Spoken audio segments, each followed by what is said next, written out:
मो मजेश सबर मो गाँ हूँ सांपिनी मो पंचायत हूँ गनांत्री मोर ब्लॉक हूँ गुणुपुर मोर थाना हूँ गुणुपुर मोर डिस्ट्रिक्ट रायगड़ा। मु न्यूज़ रे कहवा कारण कौन बोले एबे आम गाँव रे आसिकरी आथी घर भांगी देउछि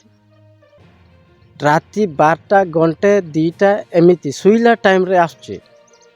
फॉरेस्ट एबे पर्यंत से दायित्व रे रहुनी आती कोटी जाउछि रास्तारू से देखिकी खाली एम्बुलेंस रे आसुछि देखिकी से माने जाउछंती कैमरा करिकरी एतिकी बादे आउ लोकर असुविधा घर द्वार से भितर चाउल धान जा किछि खाइकरी से माने नष्ट क्षति करिकरी ताको जाउछि एमती आगुरु केतथर हेइची ना हां सर एबे तो प्राय 5 वर्ष पर्यंत एमिति हेइछि एबे पर्यंत से आथिर एबे नेबा पाई किछि चेष्टा करूनथि बा फॉरेस्ट मानको कौन सी जगह रे ताकू छाड़वा पाई एबे पर्यंत चेष्टा करूनथि बा ये जहाँ लोक मानकर कष्ट दुख एबे पर्यंत किछि साहाय्य करूनथि बादे आधार कार्ड नेइकिरी मध्य से माने एबे पर्यंत से माने 5 वर्ष हेई गला सेना पैसा चढ़िबो आज चढ़िबो काली की चढ़िबे ए कथा मिछ कथा कई कई एमानकर आम एरिया रे आती रखिकी से माने फायदा उठाउछंती जे वर्तमान सुधा तुमको सरकारी साहाय्य किछि मिलुनी कि नाही आज्ञा मिलितिले तो आमे काई न्यूज़ करतान तो आज्ञा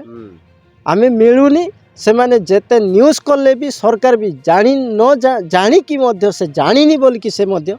करिकी से माने छुपे कि रहउछे तेणु करी कलेक्टर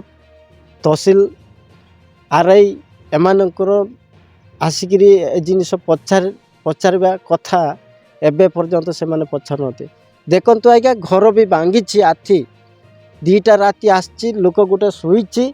तार असुविधा को प्रकार अच्छी एबे पर्यंत कौन सी सरकारी कौन सी फॉरेस्ट कौन सी आमर आरआई तहसील एमान को आसिकी केबे एबे पर्यंत आसी नथी प्राय एबे 10टा हो गला टाइमटा एले मध्य से माने साहाय्य सुयोग करूनथी तेणु करी दया करी आमे चाहूचु आतिटा दुरंत नहीं जाहंतु ना पादे नाही कोटी जदि जंगल एरिया से एरिया रे छाड़ी दियंतु एतिकी मोर कथा बंद करूछि।